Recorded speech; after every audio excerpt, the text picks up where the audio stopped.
En este video vamos a estudiar detenidamente un tema que es muy discutido y que se estudia en los misterios menores, que es el tema de la oración, el tema de la plegaria, ya que muchas personas se hacen distintas preguntas de si es válido o no es válido ejercer las plegarias y existen diversas opiniones al respecto. Como en videos anteriores nos vamos a regir de un estudio hecho por la filósofa inglesa Anna Besant, llamado Cristianismo Esotérico.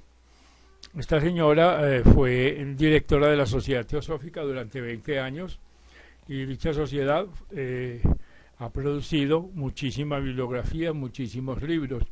Fue fundada por la también filósofa Elena Blavatsky, que era experta en símbolos, experta en religiones orientales y comparadas, y su libro más famoso es La Doctrina Secreta, en la que ella le dio al público no iniciado de Occidente las claves para decodificar los libros sagrados o no sagrados que están encriptados, que son simbólicos. La más importante de esas claves es la clave antropológica, donde ella explica y comenta las 7 etapas evolutivas del proyecto humano. El hombre pues evoluciona por reencarnaciones sucesivas.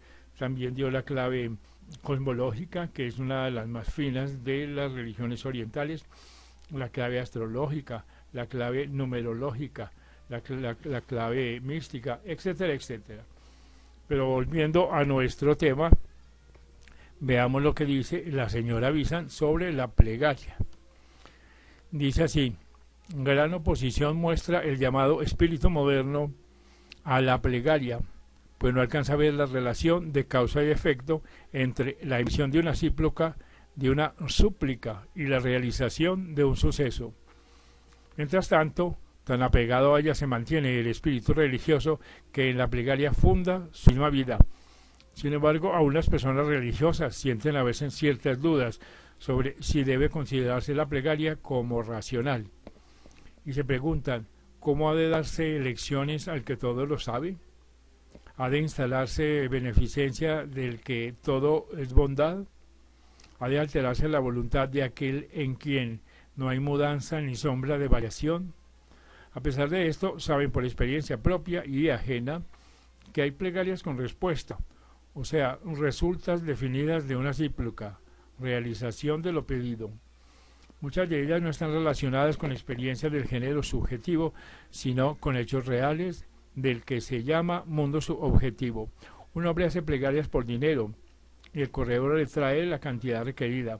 Una mujer dirige sus súplicas por alimento y el alimento llega a su puerta.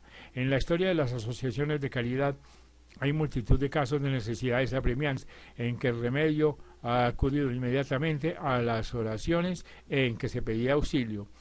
Mas por otra parte hay multitud de ejemplos en que los ruegos han quedado sin contestación, parientes que han desfallecido hasta morir, madres a quienes una enfermedad ha arrancado a sus hijos de los brazos, a despecho de los más apasionados llamamientos a la bondad divina.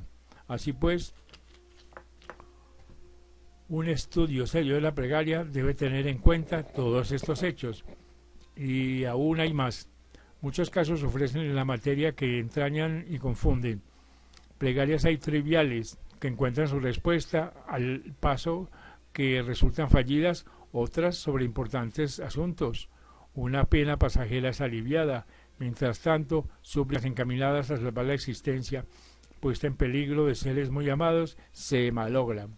Así que imposible parece que el común investigador descubra la ley conforme a la cual la plegaria ha de ser o no provechosa. Lo primero que se requiere para entender esta ley es un análisis de la plegaria misma, pues continuamente se hace uso de una palabra para expresar actividades diversas de la conciencia, y no es cosa de considerar a las plegarias como si formasen un simple conjunto. Hay pues plegarias que consisten en demandas de determinadas ventajas mundanas, de satisfacciones de necesidades físicas, suplicaciones de alimento, de vestir, de dinero, empleos, buen suceso en los negocios, cura de enfermedades. Estas pueden agruparse en una clase que llamaremos A. Vienen luego las plegarias de las que se pide en las dificultades de un orden moral e intelectual, o por las que se requiere ayuda para el desarrollo espiritual, luego dirigidos para dominar las tentaciones, para adquirir fortaleza, visión interna, iluminación. A estas las agruparemos en la clase B de las plegarias. Y finalmente hay plegarias por las que nada se pide, mera concentración en lo supremo, adoración a la perfección divina, aspiración intensa a unirse con Dios, el arrobamiento del santo, el éxtasis del místico, la contemplación del sabio. Es esta la verdadera, entre comillas, comunión entre lo divino y lo humano, cuando el hombre se espacía en veneración y amor por aquello que es atrayente del suyo, que promueve la efusión del alma. A estas plegarias las llamaremos la clase C de las plegarias. Existen en los mundos invisibles inteligencias de especies múltiples y varias que tienen deudas con la humanidad y son la verdadera escala de Jacob, por donde los ángeles de Dios suben y bajan, sobre la cual se apoya el Señor mismo. Algunas de estas inteligencias son poderosos seres espirituales, otras son entidades muy limitadas, cuya conciencia es inferior a la humana. Todas las religiones reconocen la realidad de este aspecto oculto de la naturaleza, del cual trataremos en breve con más extensión. Todo el mundo está lleno de seres vivos, invisibles a los ojos de la carne. Nuestro mundo visible está compenetrado por mundos que no se ven y cuyas muchedumbres de inteligencias moradores nos rodean por todas partes. De ellos hay que son accesibles a los ruegos humanos, otros hay que son dúctiles a la imposición de nuestra voluntad. El cristianismo reconoce la existencia de las clases más elevadas de estos seres bajo la denominación general de ángeles y enseña que ellos son, comillas, espíritus administradores enviados para ministerio. Pero lo que se entiende por este ministerio, la naturaleza de su labor, su parentesco con la humanidad, eran asuntos que se trataban en la instrucción recibida en los misterios menores, así como la comunicación efectiva con tales espíritus se verificaba en los mayores. Verdades todas estas que en los tiempos modernos han quedado en la penumbra, desgraciadamente, excepción hecha de lo poco que se enseña en las comuniones griega y romana, pues para el protestante el ministerio de los ángeles es ya casi una frase. A más de lo dicho, existen otros seres invisibles creados sin cesar por las vibraciones que los pensamientos y deseos humanos ponen en acción sobre la materia sutil de los mundos superfísicos, con lo que se modelan en esta materia formas que tienden a modo de alma los pensamientos o deseos que les han dado origen, quedándose así el nombre un enjambre de servidores invisibles que, ocultos a su vista, discurren sin embargo por el espacio, tratando de realizar su voluntad, de la cual se ha derivado la única vida que los anima. Hay también en estos mundos seres humanos, compasivos, que trabajan allí en sus cuerpos sutiles durante el reposo de sus cuerpos físicos en los sueños profundos y cuyo atento oído logra percibir algún angustioso acento en demanda de socorro. Y finalmente, para remate y coronamiento, está la omnipresente y omnisciente vida divina, que a todo responde poderosa en cualquier término de sus reinos, la vida de aquel sin cuyo conocimiento ni un pajarillo cae en tierra, ni ser viviente se estremece de pena o de alegría, ni pequeñuelo gime o sonríe, vida y amor que todo compenetra, todo lo abarca, todo lo sostiene, y en quien vivimos y nos movemos y somos. Así como nada de lo que causa placer o dolor puede tocar el cuerpo humano sin que al punto los nervios sensores lleven el mensaje del contacto a los centros cerebrales y de ellos parta a través de los nervios motores la respuesta de bienvenida o del mismo modo toda vibración producida en el universo, que es el cuerpo de Dios, llega a su conciencia y de ella arranca una acción por respuesta. Células nerviosas y los nerviosos, fibras musculares, pueden ser agentes del sentir y del moverse, pero el hombre es quien siente y obra. Así pueden ser agentes miríadas de inteligencias, pero es Dios quien conoce y responde. Nada puede ver tan pequeño que deje de afectar su delicada conciencia. conciencia presente, nada puede haber tan vasto que la trascienda. Tan estrecha es nuestra limitación que la sola idea de una conciencia que todo lo abarca nos pone confusos y perturba. Tal quedaría el mosquito si por acceso pudiera aventurarse a medir la conciencia de Pitágoras. El profesor Huxley ha consignado en el pasaje la posibilidad de que existan seres cuya inteligencia, subiendo más y más alto, cuya conciencia, ensanchándose sin cesar, alcance un nivel tan elevado por encima de la del hombre, como la del hombre lo está por encima de la del escarabajo. No es esto un vuelo de la imaginación científica, sino descripción de un hecho. Hay un ser del cual la conciencia, presente en todos los puntos de su universo, puede ser y por ende afectada desde cualquiera de ellos. Conciencia es esta, no sólo inmensa por el campo que abarca, sino inconcebiblemente aguda además, pues al extenderse en todas las direcciones de su vasta área, no merma su delicada capacidad de dar respuestas, es más sensible a la interrogación, más exacta en hacerse cargo que las conciencias más restringidas y limitadas. No es cierto que mientras más excelso sea el ser, sea más difícil llegar a su conciencia, sino al contrario, mientras más elevado esté el ser, será su conciencia más fácilmente afectada. Ahora bien, dice la señora Visan, esta vida inmanente en todo se sirve de las vidas a que ha dado origen como medios de comunicación en el extenso cosmos, pudiendo así cualquiera de ellas ser utilizada como ministro de su voluntad omniconsciente. Para que esta voluntad se manifieste en el mundo externo, se hace preciso un medio de expresión, y ofreciéndole aquellas vidas en proporción a su receptividad, se convierten en obreros intermediarios entre los puntos del universo, sean que fuesen. Ellas funcionan como nervios motores de su cuerpo, llevando a cabo la acción requerida. Pasemos ya revista a las diversas clases en que hemos dividido las plegarias y veamos las distintas maneras en que pueden obtenerse una respuesta. Cuando se hace una plegaria de la clase A, puede ser contestada de varios modos. Supongamos un hombre de natural sencillo, que tenga de Dios un concepto también sencillo, según es la etapa de la evolución en que se encuentra. Considera a Dios como su providencia, en contacto inmediato con sus necesidades diarias, por lo tanto, se dirige a él en busca de una ración cotidiana con la misma naturalidad con que un niño se dirige a su madre pidiéndole pan. Ejemplo típico de esto es el caso de Jorge Müller, de Bristol.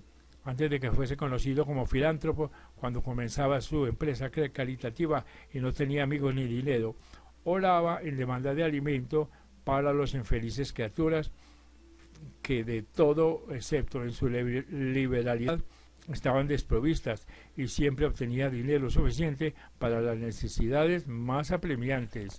Pero ¿qué es lo que sucedía? Su plegaria consistía en un deseo patente, que creaba una forma cuya vida y energía directora era el deseo mismo. Así que esta entidad viva y vibradora tenía una sola idea, la idea que le servía de alma. Hace falta ayuda, hace falta alimento, y en condiciones tales se lanzaba al espacio, persiguiendo su fin. Había en alguna parte un hombre caritativo que deseaba socorrer la miseria y que andaba en busca de ocasiones oportunas para ello. Como imán al hierro era este individuo para la forma de deseo, o sea, la atraía. Ella transmitía al cerebro de tal sus propias vibraciones. Luis Jorge Müller, sus hermanitos, sus necesidades, y entonces aquel encontraba salida por sus impulsos caritativos, sacaba un cheque y lo enviaba. Natural es que Jorge Müller dijese que este individuo le había tocado Dios en el corazón para que diese el socorro que se necesitaba. Esto es cierto en el sentido más profundo de la palabra, pues no hay vida ni energía en el universo que no vengan de Dios, mas la agencia mediadora, conforme a las leyes divinas, era la forma de deseo creada por el suplicante. El mismo resultado puede obtenerse sin oración alguna, por la persona que, conociendo el mecanismo correspondiente y su modo de funcionar, ponga su voluntad deliberada en un asunto. Para ello pensaría con toda claridad en lo que necesitaba, solo atraería después la clase de materia sutil más adecuada a su propósito, con el fin de revestir con ella su pensamiento, y mediante un impulso deliberado de su voluntad lanzaría esta forma hacia un individuo determinado a quien deseara hacer presente su necesidad, y en el caso de no fijarse en ninguno, la haría recorrer su vecindad para que fuese atraída por alguien que estuviese predispuesto a prestar ayuda al menesteroso. En este caso no hay plegaria, solo hay juicio consciente de la voluntad y del conocimiento. La mayor parte de las gentes que ignoren las fuerzas de los mundos invisibles y no predispuestos a ejercitar la voluntad, logran más fácilmente la concentración del pensamiento y la vehemencia del deseo indispensable para un resultado fructuoso, elevando una plegaria que no haciendo un deliberado esfuerzo mental para hacer actuar su propia energía, pues quizá desconfíen de sus propios poderes, aun habiéndose hecho cargo de la teoría, y la duda es fatal siempre que se trata de ejercitar la voluntad. El que la persona que ora desconozca por completo el mecanismo que pone en movimiento no afecta en lo más mínimo el resultado. El niño que extendiendo el brazo hace un objeto cualquiera no necesita entender cómo funcionan sus músculos, ni saber los cambios químicos y eléctricos del movimiento de aquellos y de los nervios, ni necesita tampoco calcular la distancia que el objeto se halla, midiendo el ángulo formado por los ejes ópticos, quiere coger el objeto que desea y el aparato de su cuerpo obedece a su voluntad, aunque desconoce la existencia del uno y de la otra. Así el hombre que ruega, aun ignorando la fuerza creadora de su pensamiento, constituye una entidad viva y la envía a realizar su mandamiento. Obra tal inconscientemente como el niño, y como el niño coge lo que desea. En ambos casos es Dios el agente primario, pues todo poder de él emana. En ambos casos también la obra definitiva ha sido hechura del aparato proveído para sus leyes. Mas no es este el único camino por donde pueden recibir contestación las plegarias de esta clase. La voz del que pide auxilio puede ser oída por alguno que, estando fuera de su cuerpo físico temporalmente, se dedica a trabajar en los mundos invisibles. Puede asimismo ser oída por un ángel que pase cerca del que dirige la súplica. Entonces uno u otro, movido de compasión, se apresura a inspirar el pensamiento de enviar la ayuda requerida a alguna persona caritativa. Tal persona diría: la idea de que fulano está necesitando me ha ocurrido de improviso esta mañana. Paréceme que le vendría bien recibir algún dinero. Y muchas plegarias reciben su respuesta de este modo, constituyéndose algunas inteligencias invisibles como mediadoras entre la necesidad y la satisfacción. Parte es esta del misterio de los ángeles inferiores, quienes acuden tanto en socorro de las necesidades personales como prestan su colaboración en las empresas caritativas. El fracaso de estas plegarias se debe a otra causa oculta. Todo le ha contraído deudas que es forzoso que pague. Sus pensamientos torcidos, sus deseos perversos, sus acciones injustas han levantado obstáculos en su camino que a veces hasta le cercan por todas partes, como las murallas de una prisión. La deuda de los males hechos ha de ser amortiguada por medio de sus propios sufrimientos, y el hombre tiene que experimentar las consecuencias de sus entuertos. En vano elevará vehementes súplicas si está condenado a morir de hambre por sus maldades en otros tiempos. La forma de deseo que crea con sus intensas oraciones buscará una y otra vez almas piadosas sin jamás encontrarlas, pues tropezará con corrientes determinadas de pasadas fechorías que se desviarán de su ruta sin dejarla tocar al término de su destino. En esto, como en todo, hemos de reconocer que vivimos en los dominios de la ley. Las fuerzas pueden ser modificadas o neutralizadas del todo por otras fuerzas que con ellas se pongan en contacto. Si de dos bolas exactamente iguales, impulsadas respectivamente por dos fuerzas también iguales entre sí, la una no es afectada en su camino por ninguna fuerza distinta, mientras que la otra recibe el choque lateral de una nueva fuerza, es indudable que la primera llegará al término deseado, en tanto que la segunda se saldrá fuera de su cuerpo primitivo. Así sucede con dos plegarias iguales. La una puede seguir su rumbo sin oposición alguna y alcanzar su objeto, al paso que la otra puede ser herida de costado por la fuerza más poderosa de un pasado de iniquidades. Una plegaria es contada, la otra no. En ambos casos, sin embargo, el resultado es obra de la ley divina. Consideremos ahora la clase B de las plegarias. Las plegarias elevadas para pedir ayuda en dificultades morales e intelectuales tienen un doble resultado. Obran directamente para obtener la ayuda, reaccionan además de la persona que ruega, atrae la atención de los ángeles y de los discípulos que trabajan fuera de los cuerpos físicos y que andan siempre en busca de mentes desoladas a quienes prestar auxilio. En consecuencia, imprimen consejos en la conciencia cerebral, le dan alientos y la iluminan, siendo esta la respuesta más directa a la plegaria, en comillas, y él se apartó y puesto de rodillas oró, y se le apareció un ángel del cielo conformándole. Se sugieren ideas que esclarecen otra dificultad. Se vierte dulce consuelo en el corazón apenado, suavizando su consternación y calmando sus angustias.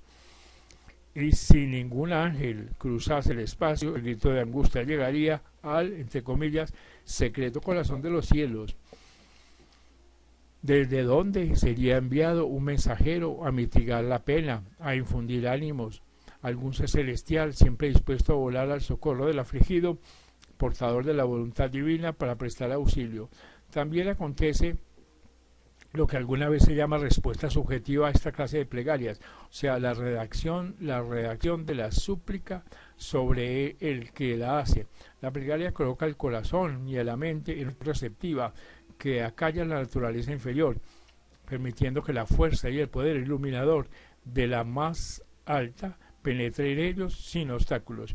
Las corrientes normales de energía que fluyen del hombre interno son por lo general encaminadas al mundo externo y aprovechadas por la conciencia cerebral en el funcionamiento de su actividad para la realización de los asuntos ordinarios de la vida.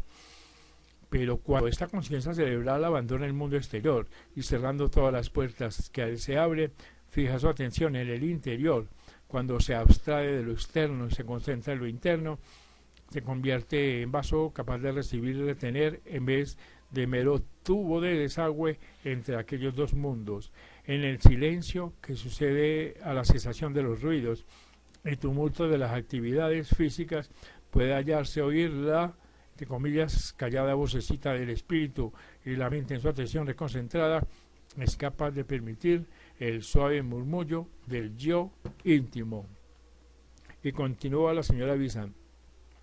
Más notoria es la entrega de la ayuda, tanto en la parte interna como en la externa, cuando la plegaria demanda de luz y crecimiento espiritual.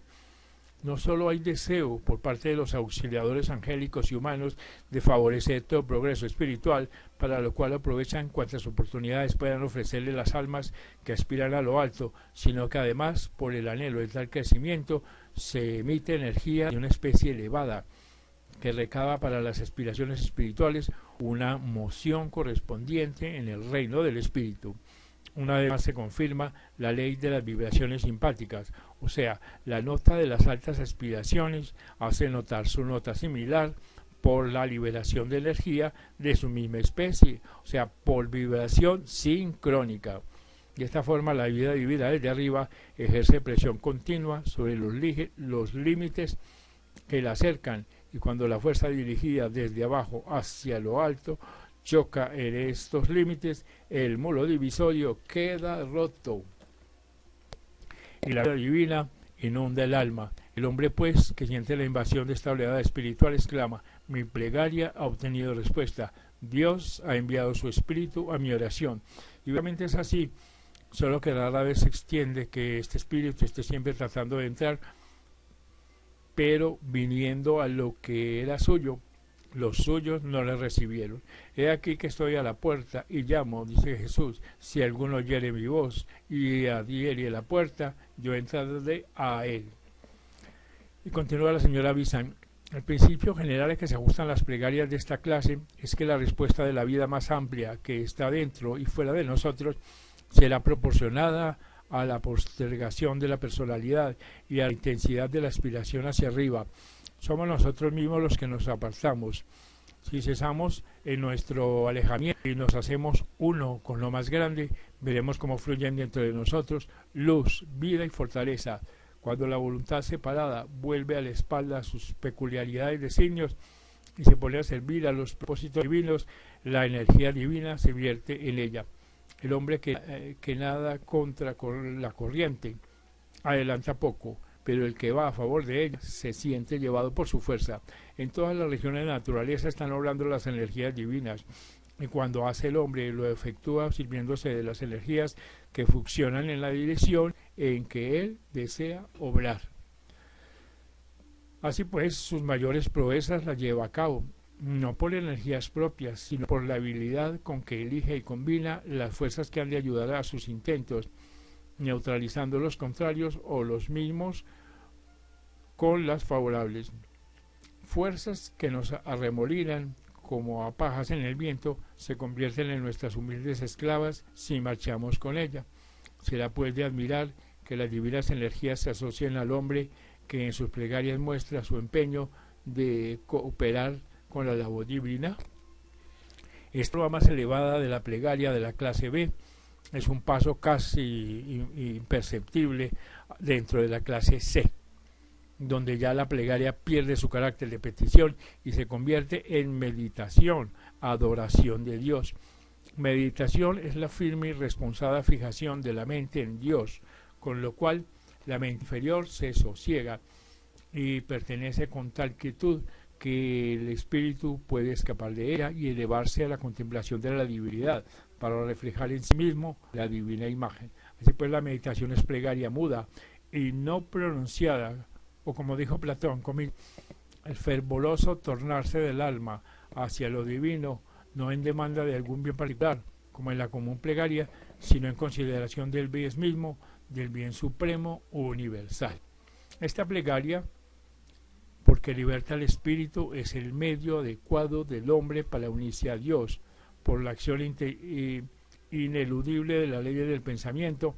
El hombre pues se convierte en aquello que piensa, pues si medita sobre las perfecciones divinas, reproduce gradualmente en sí mismo aquello en que su mente está fija. Esta mente, modelada conforme a lo más alto y no a lo más bajo, no puede ya contener al espíritu, que al verse libre celebra su origen, y la plegaria se ha convertido en unión. La separación pues se ha dejado atrás. Así que la adoración ferviente, ajena a toda idea de súplica e inspirada solo en el puro amor de lo perfecto, que vagamente se vislumbra, es también medio eficaz de unirse a Dios, el más sencillo por cierto. Durante ella la conciencia, desde la estrategia de los órganos cerebrales, contempla en mudo éxtasis la imagen que se forma de aquel que es superior a todo poder imaginativo, y es caso frecuente el que los individuos que, arrebatados por la intensidad de su amor, más allá de los límites del intelecto, se encuentran como espíritus libres en regiones donde, trascendidos aquellos límites, sienten y comprenden mucho más de lo que a su vuelta pueden descubrir por medio de palabras o expresar en forma alguna. Y expresa la señora Bizan. Así se ve el místico en la visión beatífica, así reposa el sabio en las profundidades de la sabiduría que se escapan al conocimiento, así contempla a Dios el santo que alcanza la pureza. En esta plegaria el orante se torna luminoso, y cuando desde la montaña en que se verifica tan alta comunicación desciende la llanura de la tierra, su rostro resplandece con luz suprema, con una transparencia de la llama que arde en su interior. Feliz aquel cuyos ojos han visto al Rey en su gloria. Ellos recordarán, ellos comprenderán. Así que dice la señora Wilson, entendida así la plegaria, se hace patente su necesidad que siempre han sentido todos los cultos religiosos, y también es claro el por qué ha sido tan recomendada su práctica por todos los que se aplican a conocer la vida más elevada.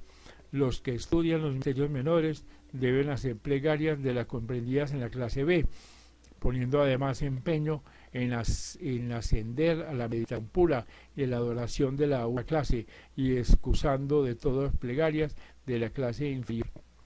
Así que a esto vendrá bien tener una idea de las enseñanzas de Jámblico sobre el asunto. Dice Jámblico que las plegarias, comillas, establecen una comunión sagrada e indisoluble con los dioses, y pasa luego a dar algunos pormenores interesantes acerca de la plegaria según se le considera en el ocultismo práctico. Cosa es esta por su naturaleza, digna de ser sabida, pues perfecciona la ciencia que atañe a los dioses. Diré pues que la primera especie de plegaria requiere el reconocimiento que, a la par que nos pone en contacto con la divinidad, despierta en nosotros su conocimiento. La segunda especie es lazo de armoniosa comunión, por cuya virtud se promueven antes que la energía del lenguaje, los dones que los dioses comparten con nosotros, y se perfeccionan nuestras obras antes de los conceptos intelectuales. Es la tercera y más adecuada especie, sello de la infalible unión con las deidades, en quienes la plegaria cifra todo su poder y autoridad, con lo que da al alma descanso en ellas, como en puerto de seguridad inalterable. Pero de estos tres actos, suma de todas las medidas divinas, granjea quien con adoración suplica no solo la amistad de los dioses, sino también tres frutos, estos en grado máximo, los cuales son otras tantas manzanas de oro del jardín de las Hespérides. El primero se refiere a la iluminación, el segundo a una comunidad de obra, más que la virtud del tercero se recibe la perfecta plenitud del divino fuego. Ninguna operación puede tener buen suceso en la esfera de lo supremo como no medie una plegaria. Finalmente, el ejercicio continuo, vigoroso del entendimiento y hace al receptáculo del alma mucho más apto para la comunión con los dioses. De igual modo, es la llave divina que abre al hombre la puerta del santuario de aquellos. Nos habitúa a mirar las espléndidas corrientes de la suprema luz. En corto espacio purifica nuestros más escondidos senos y las dispone para el contacto y abrazo indecible de los dioses, y nos cesa hasta dejarnos en la más pura cima. De igual modo, por grados y en silencio, endereza las costumbres del alma, despojándola de toda cosa extraña o una naturaleza divina y revistiéndola de las perfecciones de los dioses. Establece asimismo una comunión, una amistad indisoluble con la divinidad, alimenta el amor hacia ella y enardece la parte divina del alma. Lo que en esta haya de contrario, de opuesto, lo redime y purifica. Expulsa todo lo que a la generación profunda y cuantos residuos de moralidad permanezcan en espíritu etéreo y luminoso. De la última no a la esperanza y a la fe en la recepción de la divina luz, y en resumen convierte a los que la emplean en domésticos y familiares de los dioses. Y continúa la señora Visan para terminar. De tal estudio y de tal práctica se deriva un resultado inevitable. Tan pronto como el hombre comienza a entender y en darse cuenta del género de vida humana más amplio que se despliega ante su vista, echa de ver que el conocimiento se ha hecho más poderoso, pues se contempla rodeado de fuerzas que es capaz de comprender y manejar, y advierte además que sus poderes aumentan en la proporción que aumenta su sabiduría. Aprende luego que dentro de sí mismo lleva oculta la divinidad, a la cual nada efímero puede satisfacer, cuyos anhelos solo puede calmar la unión con lo uno, con lo perfecto. Gradualmente se despierta en él la voluntad de marchar al unísono con lo divino y deja de buscar con vehemencia las mudanzas y de arrojar por lo tanto nuevas causas sobre la corriente de efectos que constituyen su vida mundana y que son el producto de aquellas otras causas que en anteriores existencias engendrará. Así que se reconoce más gerente que dueño, más servidor que amo, no fuente, sino canal. En consecuencia, procura descubrir los designios divinos para obrar con ellos de consumo. Cuando un hombre ha llegado a tal punto, está por encima de toda plegaria, salvo la que consiste en meditación y adoración, pues nada tiene que pedir, ni en este mundo ni en el otro, y así permanece sereno, tratando solo de servir a Dios. Este es el estado del Hijo, donde su voluntad es una con la del Padre.